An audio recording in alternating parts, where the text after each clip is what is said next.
3। Hello friends, I am YN Krishna. तो आज हम लोग जो नया टॉपिक लेकर आए हैं वो क्लास 9th और 10th के स्टूडेंट के लिए है। वो किसी भी बोर्ड के हो, चाहे यूपी CBSE या किसी भी स्टेट बोर्ड के स्टूडेंट हो, और बहुत ही इम्पॉर्टेंट टॉपिक है। और उसमें हम जो बात करेंगे वो उसके ग्राफिकल सोल्यूशन पे बात करेंगे। टॉपिक है pair of linear equation in two variables. देखिए, pair of linear equation in two variables, चाहे वो क्लास 9th के स्टूडेंट हो या क्लास 10th के स्टूडेंट हो, दोनों लोगों के लिए मतलब जानने लायक है। दोनों लोगों की बात करेंगे, क्लास 9th में क्या पढ़ना रहता है और क्लास 10th में क्या पढ़ना है। दोनों को कॉमन जो बात होगी वो होगी, प्लस 10th के स्टैंडर्ड तक जाएंगे हम लोग। तो आज के लेक्चर में पूरा लेक्चर वो क्लास 9th 10th के दोनों के लिए है लगभग। तो देखिए, सबसे पहले तो हम पेयर ऑफ इक्वेशन को यहाँ से अगर हटा दें इसमें, तो हम अगर बात करें linear equation in two variables की, अगर लीनियर इक्वेशंस टू वेरिएबल की बात करें तो ये क्लास 9th का एक चैप्टर है। और यही चैप्टर आगे चल के क्लास 10th में क्या होता है, pair of linear equation in two variable बन जाता है। सेम हम क्लास 9 से एक आधे स्टेप पे क्लास 9 रहते हैं, उसके जस्ट बाद एक दूसरे स्टेप पर आते हैं जो कि पेयर ऑफ में आ जाते हैं। यानी आप ये समझिए कि जैसे अगर एक स्टेप हम लोग एक लाइन पढ़ चुके हैं और दूसरी लाइन एक और हमें पढ़ना है जो कि क्लास 10th में है। इसी लाइन सेम लाइन एक हम क्लास 9 में पढ़ते हैं और एक दूसरी लाइन के बारे में हम यहाँ पढ़ते हैं क्लास 10th में। और इन दोनों लाइन के बीच में हम एक रिलेशन एग्जिस्ट करते हैं और उसी के बारे में क्लास 10th में पढ़ना होता है। तो सबसे पहले हम लोग 9th के लेवल की बात करते हैं कि 9th के लेवल पे क्या है, और या सीधा से ये बात करें कि linear equation in two variables क्या होता है। तो देखिए, जैसा कि लीनियर लगा हुआ है तो लीनियर पॉलिनोमियल आप लोगों ने पढ़ा है कि लीनियर पॉलिनोमियल ऐसा होता है, ऐसा पॉलिनोमियल जिसकी डिग्री 1 होती है, like that ax plus b। अब देखिए, अभी यहाँ टू वेरिएबल्स लगा, मैं एक वेरिएबल की बात करूँ, ax प्लस b जो होता है ये पॉलिनोमियल आपने पढ़ा है, लीनियर पॉलिनोमियल होता है। अब इसी में टू वेरिएबल ले लो, ax प्लस by लो, मैंने एक वेरिएबल और लगा दिया प्लस c, तो ये क्या हो गया, टू वेरिएबल का लीनियर इक्वेशन है, ठीक है ना, जहाँ x और y क्या है, वेरिएबल्स हैं, ठीक। तो ये तो लीनियर इक्वेशन की बात हुई। अच्छा, ये अगर लीनियर इक्वेशन है तो ये कंफर्म है कि a not equal to 0 and b not equal to 0 होगा, ये तो श्योर है। और उस केस में क्या होगा, अगर ये कंफर्म है कि अगर लीनियर इक्वेशन टू वेरिएबल है तो a square plus b square जो होगा वो हमेशा क्या होगा, नॉट इक्वल टू 0 होगा, ये कंफर्म है। तो एक चीज ये क्लियर है कि यहाँ पर हमें ये लीनियर इक्वेशन हुआ टू वेरिएबल्स की। तो लीनियर इक्वेशन जब हम टू वेरिएबल पढ़ते हैं तो ये तो पॉलिनोमियल। अब इक्वेशन क्या होता है, एक वर्ड यहाँ इक्वेशन भी लगा है, तो कोई भी पॉलिनोमियल अगर इक्वल टू 0 के लिए है तो उसमें इक्वलिटी इन्वॉल्व कर दी जाए तो वही क्या कहलाता है, इक्वेशन कहलाता है। तो ax plus by plus c equal to 0, ये आपका क्या कहलाता है, linear equation in two variable. ये ax plus by plus c equal to 0 जो है वो लीनियर इक्वेशन टू वेरिएबल कहलाता है, जहाँ a b c क्या है, वो रियल नंबर आप 9th में वो पढ़ चुके हो, या कांस्टेंट, आर्बिट्रेरी कांस्टेंट कुछ भी बोला जाता है, जो भी आप समझिए। तो ये तो हम बात करेंगे कि अभी ये क्लास 10th में अगर आप पढ़ते हो तो ये जानते हो, लेकिन हम इस लेक्चर में थोड़ा सा क्लास 9th के बच्चों के लिए भी बात कर लेते हैं कि उनके लिए क्या है। जो क्लास 9th में है वो पेयर ऑफ लीनियर इक्वेशन में क्या पढ़ना है, मेन चीज उनको क्या है कि ग्राफ, सबसे पहले तो उनको ग्राफ के बारे में है। तो आज मैं सिर्फ इसके किस टॉपिक पर आ रहा हूँ, सिर्फ मैं ग्राफ पर आऊँगा और मैं दोनों क्लास 9 10th के लेवल का ग्राफ लेकर जाऊंगा। तो सबसे पहले हम इसके सोल्यूशन की बात करें, इसका सोल्यूशन क्या हो सकता है। तो ध्यान दो कि किसी एक लीनियर इक्वेशन के बहुत सारे सोल्यूशन हो सकते हैं। अब वो डिपेंड करेगा कि x की डिफरेंट वैल्यू और y की डिफरेंट वैल्यू रखते जाइए और आपके पास तमाम तरीके के पॉइंट्स और सोल्यूशन आ जाएंगे। तो एक्चुअल में सबसे पहले तो ये समझिए कि ये जो लीनियर इक्वेशन जनरल है पेयर ऑफ टू वेरिएबल्स में, यानी टू वेरिएबल का लीनियर इक्वेशन, ये रिप्रेजेंट क्या करता है, हम इसके ग्राफ की बात करें तो एक्चुअल में ये एक स्ट्रेट लाइन रिप्रेजेंट करता है। क्या रिप्रेजेंट करता है, एक स्ट्रेट लाइन रिप्रेजेंट करता है। और स्ट्रेट लाइन क्या होती है सबको पता है कि आपने कोऑर्डिनेट ज्योमेट्री पढ़ा हुआ है, आप क्लास 8 में भी पढ़े होंगे, 9th अगर 10th में है तो 9th में पढ़े होंगे। तो इस तरीके की लाइन जो रिप्रेजेंट होती है वो आपको लीनियर इक्वेशन रिप्रेजेंट करता है। तो हम लोग सबसे पहले देखेंगे कि लीनियर इक्वेशन टू वेरिएबल का ग्राफ कैसे ड्रा करते हैं, ठीक है ना। तो जनरल लीनियर इक्वेशन आपने पढ़ लिया कि general linear equation in two variable क्या होता है, ax plus by plus c equal to 0, ये आपका जनरल लीनियर इक्वेशन है जहां पर a नॉट इक्वल टू 0 होगा and b not equal to 0 होगा। किस कंडीशन के लिए, जहां पर जब तुम इसको कहोगे कि टू वेरिएबल का इक्वेशन है, क्योंकि अगर इसमें कोई भी 0 हो जाएगा तो x इक्वल टू और y इक्वल टू एग्जिस्ट नहीं करेगा, ठीक है। तो अब मैं बात करूंगा, जैसे मैं इसका ग्राफ की बात करूं तो एक एग्जांपल ले लेते हैं कोई, जैसे मैं ले लेता हूं 2x plus 3y minus 5 equal to 0, इसका मुझे ग्राफ बनाना है, ठीक है ना। तो इसको या ग्राफ बनाने का मतलब हुआ कि इसको मुझे कोऑर्डिनेट सिस्टम में ग्राफ पे रिप्रेजेंट करना है। ये इक्वेशन है जिसको ग्राफ पे रिप्रेजेंट करना है। तो how can represent this equation in graph? तो हम इसको रिप्रेजेंट करने का तरीका सबसे अच्छा बताते हैं कि आप एक टेबल इस तरीके का फ्रेम बना लीजिए, ये ठीक है ना। और स्ट्रेट लाइन या लाइन को रिप्रेजेंट करने के लिए ज्यादा से ज्यादा 3 पॉइंट की जरूरत पड़ेगी आपको, उससे ज्यादा जरूरत नहीं पड़ेगी। अगर आप 3 कोऑर्डिनेट ले लेते हैं तो आपका काम हो जाएगा। जैसे अगर मान लीजिए x, y हो, तो इसका मतलब यहाँ x होगा, यहाँ y होगा। तो इसमें कोऑर्डिनेट में अब आपको करना क्या है कि ये इक्वेशन है, ये मान लीजिए कोई एक इक्वेशन है, लीनियर इक्वेशन 2 वेरिएबल का। इसमें x के प्लेस पे, y के प्लेस पे आप बारी बारी से कुछ भी रखिए, लेकिन सबसे पहले आप 0 रख के चेक करिए। इसको 6 कर लीजिए, इसको 6 कर लीजिए ताकि आसानी सॉल्व हो जाए। तो अभी हम ये काम करते हैं, x के प्लेस पे 0 लेते हैं। यहाँ ध्यान दो, मैं इसी इक्वेशन में x के प्लेस पे 0 लूंगा तो ये पूरा पार्ट क्या हो जाएगा, 0 हो जाएगा। और 3y इक्वल टू क्या आएगा, अगर मैं बात करूं तो ये आ जाएगा 3y इक्वल टू 6, यानी y इक्वल टू 2। तो उस केस में y इक्वल टू क्या आ गया, 2, और नया कोऑर्डिनेट मेरा आ गया 0,2, ये ठीक है। और इस तरीके से अगर हम अगेन y इक्वल टू 0 ले लें, यहाँ पर x इक्वल टू 0 लिया हूँ, यहाँ क्या कर रहा हूँ, y इक्वल टू 0 ले लूँ। तो y इक्वल टू 0 मतलब हम यहाँ y इक्वल टू 0 ले रहे हैं, तो यहाँ y इक्वल टू 0 लिखोगे तो ये इस पेज में क्या आ जाएगा, 2x इक्वल टू आ जाएगा 6, तो x इक्वल टू आ जाएगा 3। तो इट मीन्स जब आपने y इक्वल टू 0 लिया तो x इक्वल टू 3 आया, और इसका कोऑर्डिनेट हो गया 3,0। इसका कोऑर्डिनेट क्या हो गया, 3,0। ये और अगर आप पॉइंट्स लेना चाहते हो, हम ये नहीं कह रहे हैं कि आपको यही दोनों, लेकिन अगर आप जब लीनियर इक्वेशन को रिप्रेजेंट करना होगा ग्राफ पे, सबसे पहले हम 0 को चेक करते हैं, जिसको बोलते हैं आप ओरिजिन। एक्चुअल में ग्राफ आपको बनाना आप सभी लोग जानते ही हैं। तो ग्राफ में सबसे पहले हम ओरिजिन को चेक करते हैं। ओरिजिन के लिए हम 0 0 चेक कर लेते हैं कि 0 की पोजीशन क्या है। अब आप इसके बाद चाहो तो और भी बहुत सारे इसके जितने सोल्यूशन चाहो उतने निकाल सकते हो। तुम यहाँ पर x की डिफरेंट डिफरेंट वैल्यू रखो, y की डिफरेंट डिफरेंट वैल्यू आती जाएगी। चाहे y की डिफरेंट डिफरेंट वैल्यू रखो, x की डिफरेंट डिफरेंट वैल्यू आती जाएगी, एज यू विश।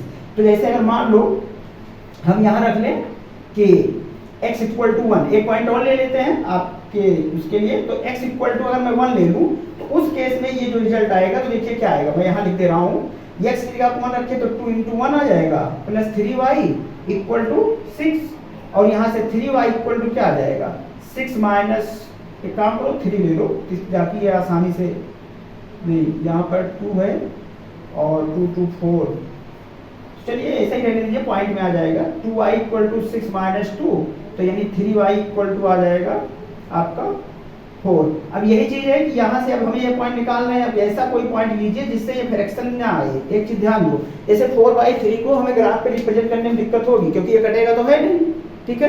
तो इस तरीके के कोई पॉइंट लो जिससे ये होल में आ जाए, इंटीजर में आ जाए, प्लस माइनस चलेगा कोई दिक्कत नहीं, लेकिन इंटीजर वैल्यू आएगी तो हम लोग आसानी से प्लॉट कर लेंगे पॉइंट को।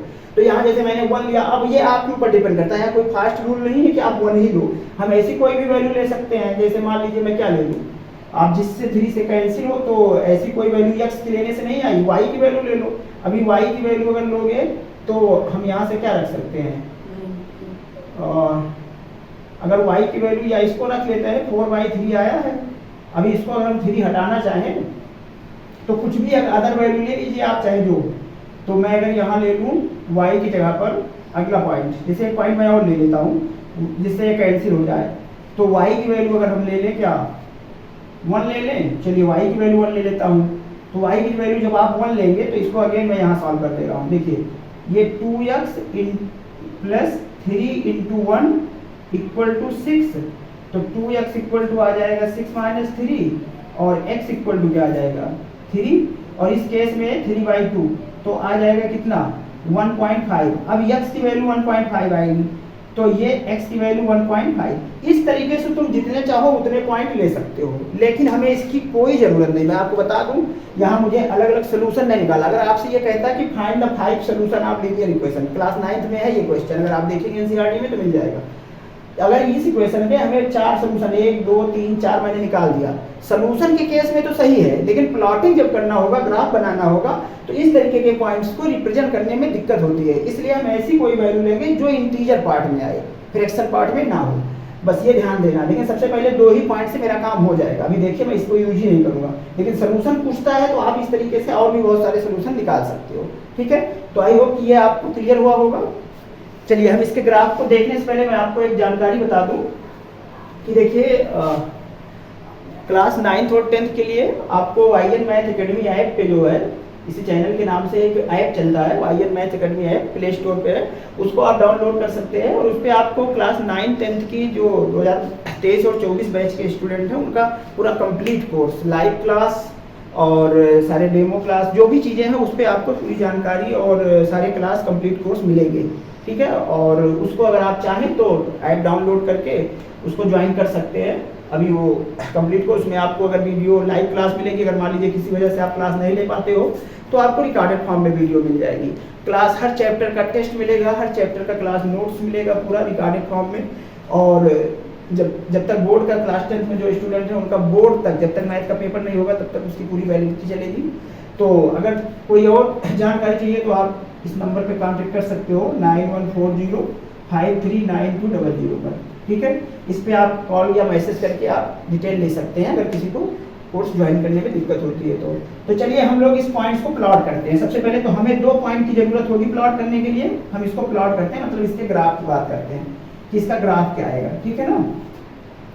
तो यहाँ पर क्या है 2x + 3y - 6 = 0, ये एक लाइन थी, मतलब एक इक्वेशन था, लीनियर इक्वेशन 2 वेरिएबल का, और इसका मुझे ग्राफ बनाना है। तो मैं ग्राफ के लिए इधर ले लेता हूँ, प्लॉट कर लेता हूँ, ये कोऑर्डिनेट सिस्टम मान लीजिए मैं यहाँ बना लेता हूँ, ठीक है ना। तो ये ओरिजिन होता है, सबको पता है, आप सबको पता है कि ये ओरिजिन है।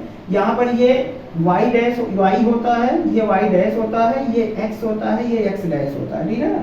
इस पूरे एक्सिस पे इधर पॉजिटिव होता है, इधर नेगेटिव होता है, इधर नेगेटिव होता है, इधर क्या होता है पॉजिटिव होता है। ये सबको क्लियर है। और इसको मुझे प्लॉट करना है, तो प्लॉट करने के लिए क्या करना है, इस पॉइंट्स को यहाँ प्लॉट करिए। तो अभी मैक्सिमम नंबर देख लीजिए कितना है, 2 और 3। तो आप प्लॉट करते समय ज़्यादा स्पेस ले लीजिए, 1 2 3 4, 1 2 3 4 इधर आ जाएगा, 1 2 3 4 इधर आ जाएगा, ठीक है ना। ऐसे 1 2 3 4 इधर आ जाएगा। ये हमारे पास 4 पॉइंट्स हो गए हैं। अभी मुझे ये प्लॉट करना है। तो सबसे पहला पॉइंट क्या है मेरे पास 0 2। अभी मुझे x पे 0 चलना है, y पे 2 1 2। तो ये मेरा क्या है 0, 2, ये मेरा क्या है 0, 2। अभी मुझे दूसरा पॉइंट क्या है 3, 0। तो 1 2 3, इस पे 3 चलना है, इस पे क्या चलना है 1 2 3, ये 3 चलना है और 3, 0। ये 2 पॉइंट हो गया। अब आप इसको स्केल से पूरा ज्वाइन कर दीजिए, इसको स्केल से इन दोनों पॉइंट को ज्वाइन करते हुए लाइन को आगे बढ़ा दीजिए। ये तो यही आपकी लाइन है, यही आपकी क्या है, इस इक्वेशन का ये एक लाइन रिप्रेजेंट कर रहा है, ग्राफिकल रिप्रेजेंटेशन है, समझे ना। तो पेयर आप लीनियर इक्वेशन इन 2 वेरिएबल्स का ग्राफिकल रिप्रेजेंटेशन इस तरीके से होता है, जो कि क्लास 9 तक की है, ठीक है।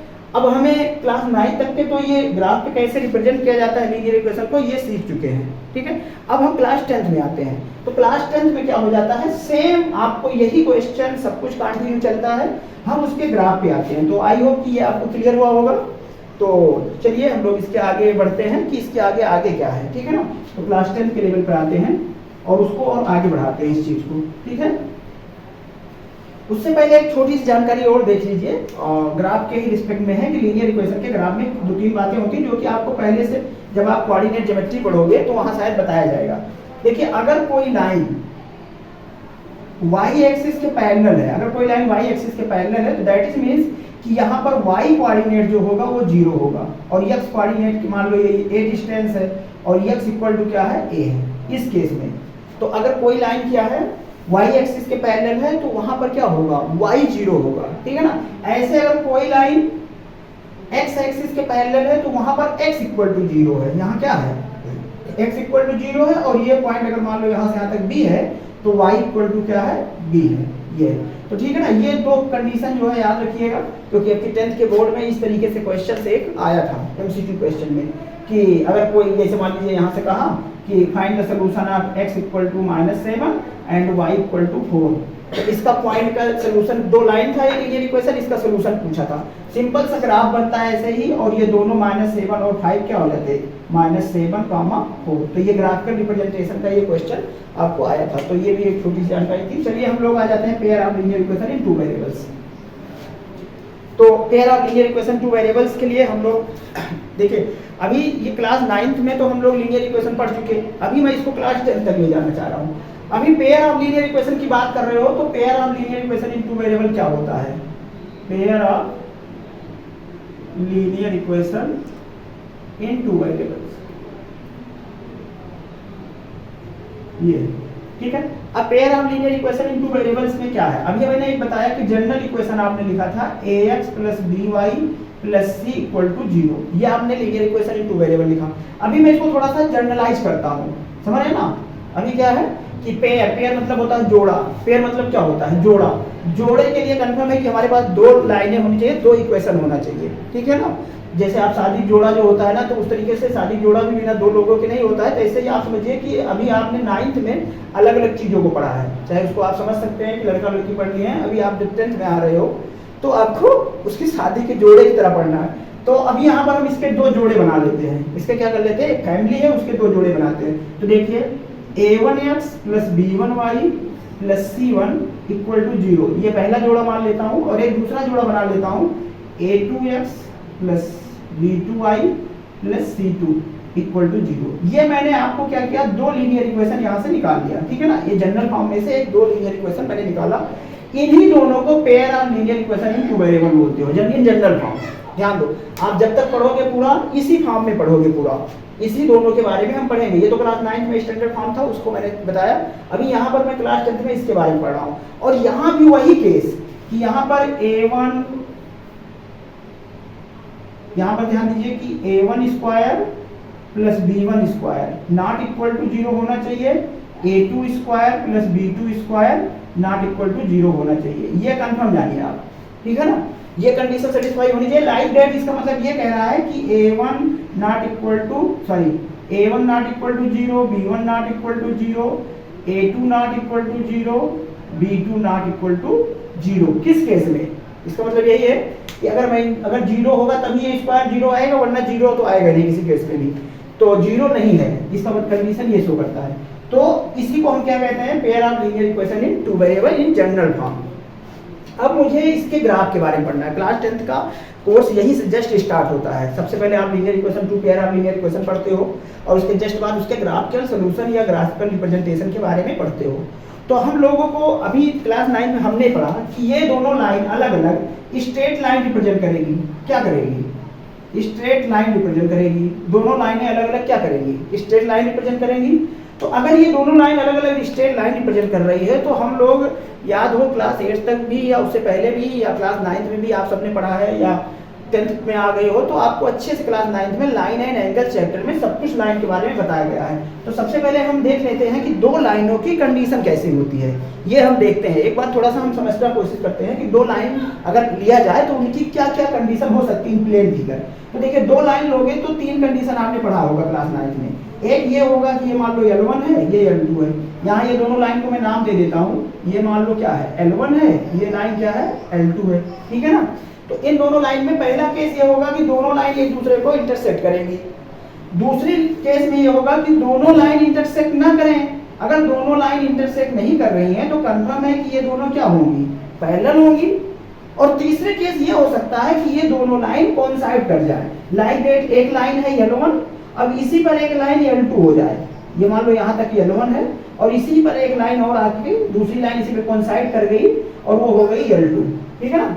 तो ये लाइन इस तरीके से, अगर दो लाइन तुम प्लेन फिगर में लोगे, आपने क्लास 9 लाइन एंगल में पढ़ा होगा कि अगर आप दो तरीके से इस तरीके के केस लें तो ये तीन केस के अलावा और तीसरा चौथा कोई केस नहीं आएगा। अगर आपको दो लाइन के बारे में, उनके ग्राफ के बारे में बात करना हो तो इसके अलावा और कोई केस नहीं होगा। तो क्लास 10th में हम लोगों को जो in pair of linear equation पढ़ना था, एक्चुअल में जो पढ़ना है वो मुझे 3 स्टेप पे पढ़ना है इसको। पहला ग्राफिकल सॉल्यूशन पे पढ़ना है, दूसरा उसके अलजेब्रिक सॉल्यूशन पे पढ़ना है, और तीसरा वर्ड प्रॉब्लम्स हैं, ठीक है ना? तो हम आज के लेक्चर में जो है वो ग्राफिकल सॉल्यूशन के बारे में ही बात कर रहे हैं। अलजेब्रिक के बाद में हम अदर लेक्चर में बात करेंगे किसी अदर वीडियो में। अभी हम ग्राफ के बारे में बात करते हैं कि इसका ग्राफ। तो अगर ग्राफिकल सॉल्यूशन की बात करते हो तो आपके पास जब ग्राफ प्लॉट करोगे, जैसे लाइन दो प्लॉट करोगे, तो दोनों लाइन की क्या कंडीशन होगी, आपको ये चेक करना है कि वो दोनों लाइन इंटरसेक्ट कर रही है, कि वो दोनों लाइन पैरेलल है, कि वो दोनों लाइन कोइंसाइड कर रही है। तो after plotting the graph of two lines you can decide कि both lines are parallel or intersect or coincident, ठीक है ना। तो हम जो ये सबसे पहले प्लॉट के द्वारा देखना चाहते हैं, लेकिन अगर आप चाहो तो इसको अलजेब्रिक रूप में भी देख सकते हो। तो एक्चुअल में हम इसी केस में पहले अलजेब्रिक आपको बता देते हैं, तब प्लॉट करके दिखाते हैं, ठीक है ना। तो प्लॉट करना तो अलग चीज है, लेकिन इसके अलजेब्रिक फॉर्म में क्या होता है, यही दोनों लाइन ये क्या होंगी, इंटरसेक्ट करेंगी तो यूनिक सोल्यूशन होगा। ध्यान दीजिए, ये क्या होगा, यूनिक सोल्यूशन होगा, ओनली वन सोल्यूशन होगा, ठीक है ना। अगर दोनों लाइन क्या की, इंटरसेक्ट की। पैरेलल होगा तो कोई भी पॉइंट कॉमन नहीं होगा, कंफर्म है। तो इसका मतलब हुआ कि इस पे क्या होगा, नो सोल्यूशन। ध्यान दो, अगर दोनों लाइन क्या की, अगर पैरेलल होगी तो नो सोल्यूशन होगा, और ये दोनों लाइन कोइंसाइड कर जाएंगी तो दोनों के बहुत सारे कॉमन पॉइंट्स होंगे, जिसको क्या कहते हो, इनफाइनाइट मेनी सोल्यूशन, यानी मेनी सोल्यूशन। क्या आएगा, मेनी सोल्यूशन, यानी इनफाइनाइट सोल्यूशन, ये ठीक है ना, इनफाइनाइट सोल्यूशन। क्यों, क्योंकि ये तो एक ही पॉइंट होगा जो दोनों पर इंटरसेक्ट करेगा तो यूनिक सोल्यूशन दे देगा। यहाँ चूंकि लाइन पैरेलल है तो इस तरीके से इस पे तो कोई पॉइंट लाई नहीं करेगा, दोनों का कॉमन। ध्यान दो, यहाँ हम दो पेयर पढ़ रहे हैं, ठीक है ना। तो जो भी बात करेंगे दोनों पे एग्जिस्ट होनी चाहिए, जो भी पॉइंट लोगे वो दोनों लाइन पे एग्जिस्टेंस होनी चाहिए उसकी, ठीक। और इसमें क्या है, इसमें बहुत सारे पॉइंट्स कॉमन मिलेंगे, तो इसलिए यहाँ इनफाइनाइट सोल्यूशन होगा, ठीक। तो अब ग्राफ में जब आप इसको प्लॉट करिए, अगर इन तीनों में से जो केस आएगा उस हिसाब से कहिए। अगर दोनों लाइन इंटरसेक्ट करती है तो आप कहेंगे कि यूनिक सोल्यूशन, अगर दोनों लाइन पैरेलल हो जाती है तो कहेंगे कि graph is have no solution, and both line are coincident, then graph is infinite many solution, ठीक है ना। तो चलिए इसके ग्राफ को एक हम रिप्रेजेंट कर लेते हैं और देखते हैं। तो आई होप कि आपको समझ में आया होगा। एक ग्राफ देखते हैं, ठीक है ना। तो एक क्वेश्चन हम लोग लेते हैं ग्राफ का, और क्वेश्चन क्या है, एक क्वेश्चन है, आप उसको चाहे तो नोट कर लीजिए कि represent the graphical, find the graphical solution या represent the graph of the linear equation two variables. Line में आपको लिख दूं कि x plus y plus 5 equal to 0 या माइनस 5 इक्वल टू 0, और दूसरा है x minus Y plus 3 equal to 0, ये ले लेता हूँ, ठीक है ना। ये आप दो लाइन ले लीजिए और इन दोनों लाइन को रिप्रेजेंट करिए। क्वेश्चन है, आपको मैं बता दे रहा हूँ क्या है, कि represent the both line of the graphical solution, graph on the graph, and find the coordinates of the corner triangle points which makes by y axis and these lines, both lines. तो आपको क्या करना है, आपको ये सबसे पहले तो ग्राफ बनाना है। उसके बाद ग्राफ बनाने के बाद आपको एक ऐसे ट्रायंगल का कोऑर्डिनेट फाइंड करना है जो y एक्सिस से और इन दोनों लाइन से मिलके बनता है, और उसके बाद तीसरा है कि उस ट्रायंगल की एरिया भी फाइंड करनी है। ये पूरा क्वेश्चन है आपको। तो चलिए, और ये एनसीईआरटी में भी है, एनसीईआरटी बुक में अगर आप देखेंगे तो मिसलेनियस जो एक्सरसाइज है pair of linear equation two variable की, उसमें भी है, और जहां पर ग्राफिकल सॉल्यूशन है उसका तीसरा चौथा क्वेश्चन है उसमें भी है, आप एनसीईआरटी बुक से भी देख सकते हो। तो क्वेश्चन एक बार मैं बोल दे रहा हूँ फिर से कि represent the both line on the graph and find the coordinate of the triangle which makes by y axis and both two lines, and also find the area of triangle which makes it, ठीक है। तो चलिए हम सबसे पहले, मैंने अभी आपको क्लास 9th के लेवल पे बताया कि सबसे पहले हम क्या करते हैं, इसका एक टेबल बना लेते हैं। इसको रिप्रेजेंट करने के लिए सबसे पहले हम क्या करेंगे, एक टेबल बना लेंगे, ठीक है ना। ये तो क्या होगा, ये ऐसे लिख लीजिए x, y और x, y, ये होगा, ठीक है ना। एक और बना लीजिए सेकंड, या नीचे इसके बना दे रहा हूँ, चलिए यहाँ बना ले रहा हूँ एक दूसरी लाइन के लिए। ये इक्वेशन फर्स्ट के लिए है, फॉर इक्वेशन फर्स्ट, और ये फॉर इक्वेशन सेकंड, ठीक है ना। ये दो के लिए मैं बना दे रहा हूँ आपको यहाँ टेबल, x, y और x, y, ठीक है ना। तो ये आपके बन जाएंगे, दोनों के लिए आपके अलग अलग ग्राफ बन जाएंगे, ठीक है। तो चलिए हम लोग इसको देखते हैं कि जब से मैंने सबसे पहले कहा कि फार लाइन फर्स्ट के लिए हम इसका कोऑर्डिनेट निकाल लेते हैं। तो सबसे पहले 0 निकालो, तो x इक्वल टू 0 लोगे तो y इक्वल टू 5 आ जाएगा। इस तरीके से 0 का मान, सॉरी यहाँ x इक्वल टू 0 लोगे तो y इक्वल टू 5 आ जाएगा, और यहाँ कोऑर्डिनेट आ जाएगा 0,5। ऐसे ही y इक्वल टू 0 लोगे तो x इक्वल टू 5 आ जाएगा, और इस तरीके से 5,0, ठीक है ना, ये आ जाएगा। अब इसको भी ऐसे ले लीजिए सेकंड लाइन में। तो अगर सेकंड लाइन देखो x इक्वल टू 0 लोगे तो y इक्वल टू -3 इधर जाएगा और y इक्वल टू 3 आ जाएगा। तो इस तरीके से 0,3 आ जाएगा। और यहाँ पर y इक्वल टू 0 लोगे तो x इक्वल टू 0 लोगे तो x इक्वल टू -3 और इस तरीके से आ जाएगा -3,0 ये। ठीक है, देखो मैं आपको क्लास 10 के स्टूडेंट के लिए खास करके बता दूं कि बेटा ये ग्राफ तो चूंकि बोर्ड के पेपर में आता है, अगर बोर्ड के में जब आएगा तो आपको इन दोनों को सॉल्व करने के तरीके के बारे में भी बता दिया जाएगा। ठीक है ना, तो हम लोग अगले लेक्चर में पढ़ेंगे कि इसके कैसे एल्जेब्रिक सॉल्यूशन निकालते हैं, type of methods of solution. तो उसमें आपको क्लास 10 के बोर्ड में जो है वो तो आपको एलिमिनेशन और सब्स्टिट्यूशन मेथड है। ठीक है ना, क्रॉस मल्टीप्लिकेशन तो है नहीं, लेकिन आपको पढ़ना चाहिए। देखिए आप चूंकि बोर्ड का पेपर दे रहे हो, आगे कंप्लीशन दोगे, फाउंडेशन पढ़ोगे, तो बोर्ड के अकॉर्डिंग तो सिलेबस जानना जरूरी है, लेकिन आपको कम से कम एनसीईआरटी में जो भी चीज़ है कोशिश करो कहीं नहीं कहीं से उसका आप पढ़िए, चाहे आप यूट्यूब से पढ़िए, स्कूल के ट्यूशन टीचर से पढ़िए, जहाँ से भी आप पढ़ते हो आप कहिए कि सर जो है हमें ये कोर्स में है, मेरे इसको भी बता दीजिए। मान लीजिए स्कूल का टीचर नहीं बताता है तो आप यूट्यूब से पढ़ लीजिए, और भी बहुत सारी साइडें हैं वहाँ से पढ़ लीजिए, लेकिन आप सारे मेथड्स को, सारे पूरी एनसीईआरटी बुक में जो भी मैटर दिया गया उसको पढ़ने की कोशिश करिए। ये नहीं कि आप बोर्ड के अकॉर्डिंग ही पढ़ रहे हो, जितना बोर्ड में है उतना ही पढ़ रहे हो। ठीक है ना, तो हम लोग को क्या है कि इसमें अभी तो मैं नहीं जानता हूँ, इसे मतलब आपको नहीं पता है या आपको पता भी हो सकता है कि आप इसके सोल्यूशन के बारे में भी पढ़ोगे। अभी तो मैं ग्राफिकल सोल्यूशन के बारे में पढ़ रहा हूँ, अभी मैं क्या पढ़ रहा हूँ, ग्राफिकल सोल्यूशन। लेकिन इसका एल्जेब्रिक सोल्यूशन के बारे में जब जान जाओगे तो एक काम कर लेना कि यहाँ पर एक पॉइंट और निकाल लेना। ध्यान दो, मैं जो बता रहा हूँ आपको बोर्ड के एग्जाम के लिए बता रहा हूँ बेटा, इन दोनों को अलग से एक पॉइंट निकाल लेना। जैसे मैं बताऊं कि एक एलिमिनेशन मेथड अगर यहाँ लगा दूं तो ये कितना आ जाएगा, यानी कि इसको जोड़ दें, दोनों इक्वेशन जोड़ दें तो y क्या होगा, कैंसिल हो जाएगा, और ये 2x इक्वल टू आ जाएगा -2, तो इधर जाएगा 2 हो जाएगा, x इक्वल टू 1। तो अगर मैं यहाँ x इक्वल टू 1 रख दूं, क्या रख दूं, x इक्वल टू 1, तो y इक्वल टू 5 आ जाएगा, y इक्वल टू क्या आ जाएगा, 5 आ जाएगा। तो इस प्रकार से 1,5, और ऐसे इसमें भी देखो x इक्वल टू 1 रख दिया जाए कि और y equal to 5, x equal to 1 रख दिया जाए और y इक्वल टू 5, तो ये तो एक मिनट यहाँ कुछ गलत हो रहा है, -2 आएगा, ये यहाँ पर -2 आएगा।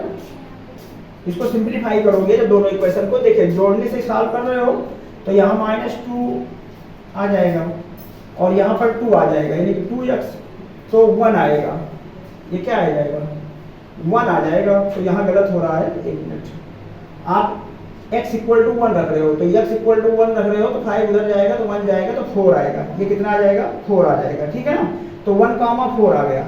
अब 1,4 यहाँ रख के देख लो कि अगर यहाँ पर x इक्वल टू क्या रखे हो 1, x इक्वल टू 1 रखोगे तो ये 4 हो जाएगा, y इक्वल टू उधर जाएगा तो 4 आ जाएगा, तो इसका भी सोल्यूशन वही होगा। ठीक है ना, अब हमें एक ऐसा पॉइंट भी निकाल लेना, मैं जो कहना चाह रहा हूँ उसको समझिए आप।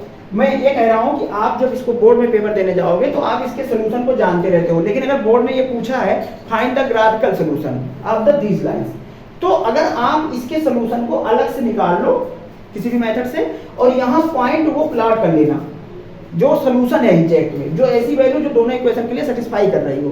तो जैसे मैंने निकाला 1 और 4, 1 4 इसका सोल्यूशन आएगा, यूनिक सोल्यूशन। ठीक है ना, तो अब हमें ये पता हो जाएगा कि इसका ग्राफ एक्चुअल में कट कहाँ रहा है। अगर यूनिक सोल्यूशन होगा तो, नहीं होगा तो सिंपलीफाई ही नहीं होगा। हम लोग अभी आगे जब मेथड पढ़ेंगे तो उसमें भी बहुत सारी चीजें, तो वो सब चीजें हम लोग आगे डिस्कस करेंगे, लेकिन इसके प्लॉट करते हैं, इस पॉइंट को हम इस दोनों ग्राफ को प्लॉट करते हैं और देखते हैं इसका ग्राफ कैसा बनता है।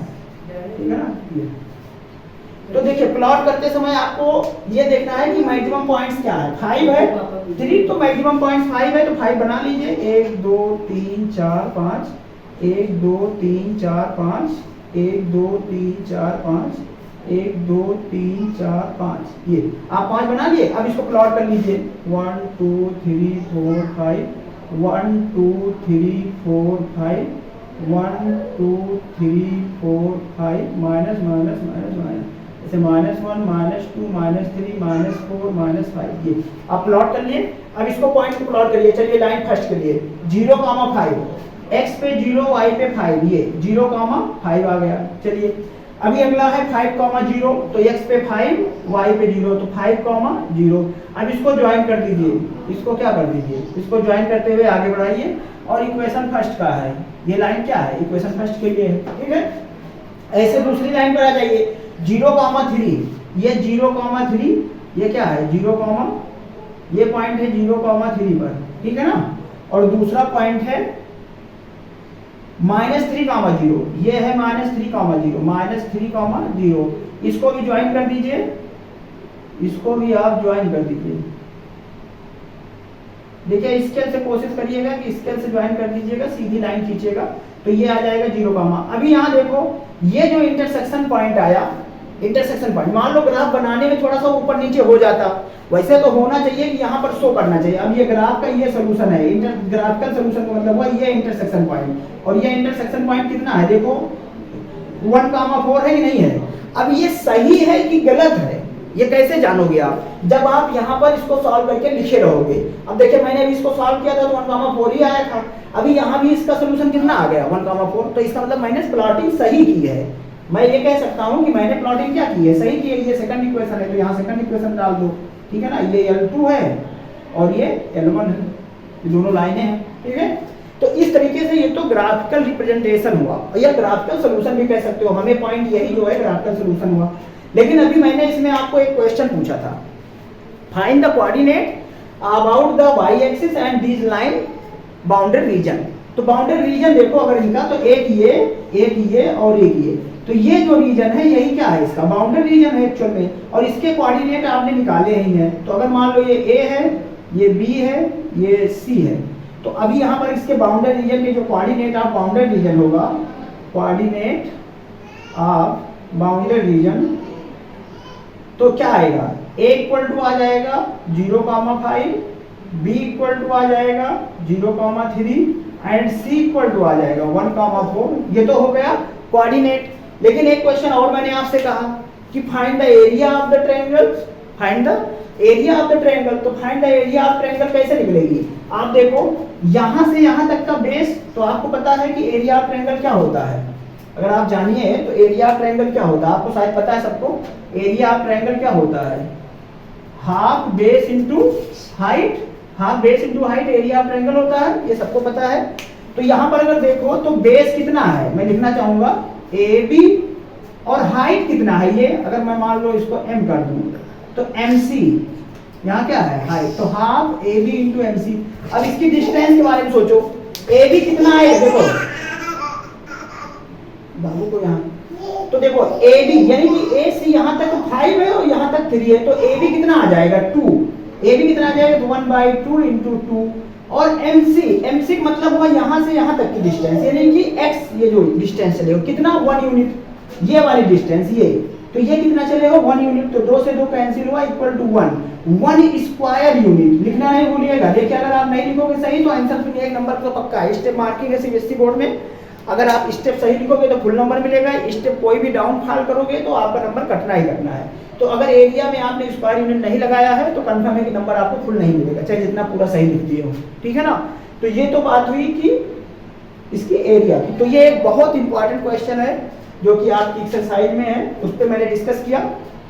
और मैं एक आइडिया आपको बता देता हूँ, रिकॉल करा दूँ कि जो अभी मैंने आपको बताया था कि ये लाइन्स कैसी होती हैं, एक इंटरसेक्शन लाइन होती है और एक पैरेलल लाइन होती है, कंडीशन जो आपने बताया था, और एक होता है कोइंसिडेंट लाइन। क्या होती है, कोइंसिडेंट लाइन होती है, ठीक है ना। ये L1 है, ये L2 है, ठीक है, L1 है, L2 है, ये L1 है, L2 है। लाइन क्या है, A1, इक्वेशन क्या लिखा था, A1x plus B1y plus C1 equal to 0, A2x plus B2y plus C2 equal to 0, ये है, ठीक है ना। अभी देखिए इसका मैंने ग्राफिकल सॉल्यूशन बताया, लाइन इंटरसेक्ट की, तो बोथ लाइन है यूनिक सॉल्यूशन, बोथ लाइन है यूनिक सॉल्यूशन। तो ये क्या मैंने बताया था कि ये यूनिक सॉल्यूशन की कंडीशन है, ये पैरेलल लाइन की कंडीशन है, यानी कि नो सॉल्यूशन की। पैरेलल लाइन में क्या है, नो सॉल्यूशन, और कोइंसिडेंट लाइन में इनफाइनाइट सॉल्यूशन। ये मैंने 3 बार बताई। ये तो ग्राफिकल के केस में है, आपने ग्राफ रिप्रेजेंट किया और लाइन इंटरसेक्ट आई तो कह दिया यूनिक सॉल्यूशन, लाइन पैरेलल हो गई तो नो सॉल्यूशन, यानी कहीं नहीं कटती, तो दोनों लाइन कोइंसिडेंट कर गई, कोइंसाइड कर गई, तो क्या हुआ इनफाइनाइट सॉल्यूशन। ये तो ग्राफिकल बात हुई, लेकिन इसका अलजेब्रिक होता है, बिना आप प्लॉट किए भी बता सकते हो, आप अगर आपके पास इक्वेशन दिया हो तो, ठीक है ना। अगर आपके पास इक्वेशन दिया हो तो आप बिना प्लॉट किए, विदाउट प्लॉट किए भी आप बता सकते हो।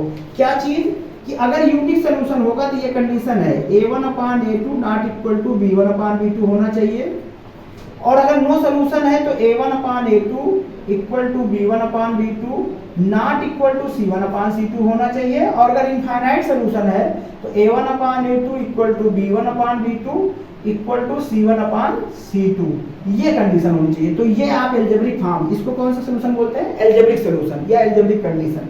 ये एक एल्जेब्रिक कंडीशन है और ये ग्राफिकल कंडीशन थी, ये ग्राफ जो बना था ग्राफिकल कंडीशन थी। और इसी में जहां दोनों लाइन एग्जिस्ट करती है, यानी इन दोनों पर कंसिस्टेंट सोल्यूशन मिलता है और इस पे नॉन कंसिस्टेंट। तो इन सब के बारे में हम लोग किसी नेक्स्ट लेक्चर पर डिस्कस करेंगे। और आपको लेक्चर कैसा लगा कमेंट में जरूर कमेंट करके बताइए, और चैनल को लाइक और सब्सक्राइब कर लीजिए। हम अगले लेक्चर में कोशिश करेंगे कि आपका क्लास 12 10th का पूरा कंप्लीट कोर्स हम कम से कम कंसेप्ट तो आपको इस प्लेटफॉर्म पर अवेलेबल करा दें। और जैसा मैं एक बार फिर बता दे रहा हूँ, अगर जिसको कंप्लीट कोर्स ज्वाइन करना है तो वो मेरे YN मैथ अकेडमी ऐप को डाउनलोड कर सकता है, उससे आपको मिल जाएगा। तो चलिए हम लोग मिलते हैं नेक्स्ट लेक्चर में। Thank you.